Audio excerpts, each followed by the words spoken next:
Easter, a time for fake grass, plastic eggs, these things, chocolate bunnies, and people dressed as bunnies. And then there are the weird parts of Easter, like fake grass, plastic eggs, these things, chocolate bunnies, and people dressed as bunnies, which is interesting. But what does all this stuff have to do with Easter? And if this holiday is about more than candy and wearing uncomfortable clothes to church and lunch with your relatives, what makes Easter happy?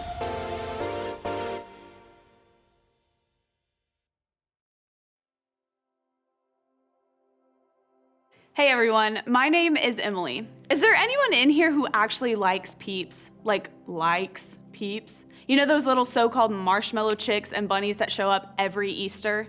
This might just be me, but those things do not bring me a lot of Easter happiness. I seriously gag at the sight of them, and feeling the texture of them is even worse. Despite how I feel about them, for some reason grocery stores load up with them around Easter time. It's like a bunch of Peep-themed haunted houses. And what's crazy is the week after Easter, you see people rush to the store because they're half off. Seriously? What do you even do with that many Peeps? Every year around this time, I feel like I'm in a personal war against Peeps, especially because everyone in my house loves them. Meanwhile, Peeps are taking over my pantry, causing me to turn against my family. Why? Because I'm the only one who sees how disgusting these creatures are. Okay, maybe I'm being a little dramatic. Peeps have never caused me to turn against my family. Peeps have never made me feel all alone and on my own. But there are some things in life that have made me feel like I'm on my own. I bet you could think of a few yourself. When I was a kid, my parents moved our family across the country because of a job change. I started in a new school, moved into a new house, and moved away from the only friends I had, all within a couple of weeks. Thankfully, I was only 10 when this happened, and I adapted pretty quickly to the change. But there was a definite feeling of loneliness there for a while. And that wasn't the only time I felt that. Whether I was on my own, making certain decisions, standing by certain beliefs, or dealing with doubts and fears and feeling like I was the only one who had them, I have definitely had seasons of feeling alone. At this point in your life, I'm sure you have too. Maybe it was because your family moved, your friend group changed, or you lost a friend, a breakup, certain decisions that no one else seemed to understand, a question, feeling, or doubt that you had and you felt like nobody understood you, especially your parents. I think we all know what it feels like to be on our own. And this is different than experiencing independence or freedom, isn't it? This on your own feeling is more like loneliness, fear, uncertainty, and anxiety all wrapped up into one. And when we feel like we're on our own, we start to believe things that seem to be true in the moment but generally aren't. Maybe we think that nobody understands us and probably never will, or that we'll never get through what we're facing, or that we don't have enough strength to make it on our own. Or we become more afraid and isolation only intensifies it. Here's what's tough about loneliness. Statistically speaking, almost half of Americans feel alone. Now, I have to admit, sometimes being alone is cool. I'm an introvert, so I can spend long periods of time on my own and really enjoy it. But there's a difference between being alone and feeling alone, isn't there? There's a difference between alone and lonely. And when it comes to loneliness, our generation is flooded with it. And that sense of loneliness has contributed to a rise in things like anxiety, self-harm, depression, even suicide in our culture. Why? Because loneliness tends to make us feel hopeless. Think about it. When we feel alone, we tend to feel overwhelmed by our situations, our circumstances, our feelings, our pain, or our confusion. And here's what's crazy about that. Loneliness feels so bad because I don't think God wired us that way. I'm saying we were created and wired for close relationships. You and I were never meant to carry the weight of what we feel, experience, or worry about on our own. And so it makes sense that when we don't have that, when we don't have what we were created for, things don't feel right to us. But what should we do about it? Sure, showing up for friends is important. Joining a small group is important. But there are times when being alone and even feeling alone is just an unavoidable part of life. So how do we handle it? Well, believe it or not, what happened the very first Easter and in the days following can be a game changer for us when it comes to this seemingly overwhelming problem. The very first Easter, Jesus' closest friends felt overwhelmed in a similar way. For years, they had been traveling together, doing life together, hanging out every day with Jesus. Suddenly, they were completely on their own. At least that's what they thought for a couple days between Jesus' death and resurrection. While we don't spend a lot of time at Easter thinking about the time between Jesus' crucifixion and resurrection, I can guarantee you that his closest friends, disciples, and followers never forgot how difficult those days felt. You see, Jesus' closest friends and followers had walked away from jobs, family members, finances, and safety just to follow him. And then he died. The future they imagined for their leader, their country, and themselves disappeared. Just like that, everything changed. So what did they do? Some stuck together, but many of them ran for their lives or hid from the people who killed Jesus. They had no clue what was going to happen next. We know how the story ends, but at the time, they didn't. So imagine their surprise and relief at seeing Jesus alive again. That is, until Jesus left again. Yes, you heard me right. Jesus died, came back to life, and then left again. But this time, their response was completely different. One of the ways we know what happened with Jesus is a document written down by a doctor named Luke, who investigated the whole thing. In fact, there's a second document where Luke recorded exactly what happened with the Jesus followers after Jesus died and came back to life. He recorded their acts, and so we call that document the Book of Acts, even though it's more like a letter than a book. According to Luke, when Jesus left a second time, his followers didn't seem to think that they'd be left alone again. In fact, it wasn't until after Jesus left a second time that Christianity really took off and began to change human history forever. We'll get to the rest of what Luke said, but before we do, I want to look at another document written by one of Jesus' good friends, John. John remembers that before Jesus was crucified, he told his disciples that he was going away, but they didn't get it at the time. This is what he said in the final meal with his disciples before he was arrested. But in fact, it is best for you that I go away.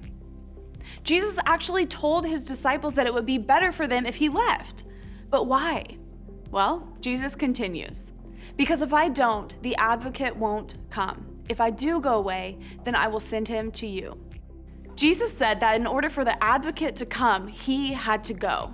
The term advocate usually refers to someone who helps, comforts, and defends others. And the same is true here. This advocate Jesus is referring to is what we call the Holy Spirit.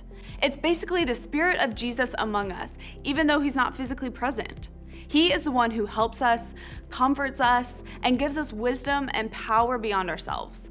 The Holy Spirit came to earth after Jesus left the earth. Jesus promised that if he left, it would be better for us. Why? Because the Holy Spirit would be there. And once the Holy Spirit arrived, the power and spirit of Jesus could be everywhere, not just in Jesus. And so right before Jesus ascends into heaven and leaves for the second time, he reminds his disciples of what he said during the last meal they had together before he was killed. Yes, his physical body was leaving, but his spirit would remain behind. Check it out. But you will receive power when the Holy Spirit comes upon you, and you will be my witnesses, telling people about me everywhere. In Jerusalem, throughout Judea and Samaria, and to the ends of the earth. Of all the things Jesus could have reminded his disciples of, he chose to remind them that the Holy Spirit was on the way. The Holy Spirit would come and give them power to tell people all over the world about him. In other words, it was a reminder that even though he was leaving, they wouldn't be alone. And guess what? It's exactly what happened. In the days and years to come, Jesus' followers would receive the power of the Holy Spirit to tell people all over the world about him. And today, roughly 1/3 of Earth's population says they believe that message. The Christian movement, started by Jesus and carried on by his first disciples, outlasted things like the powerful Roman Empire, intense persecution from governments and other religions, and then just thousands of years of change. The men and women who Jesus left twice started the greatest movement in human history.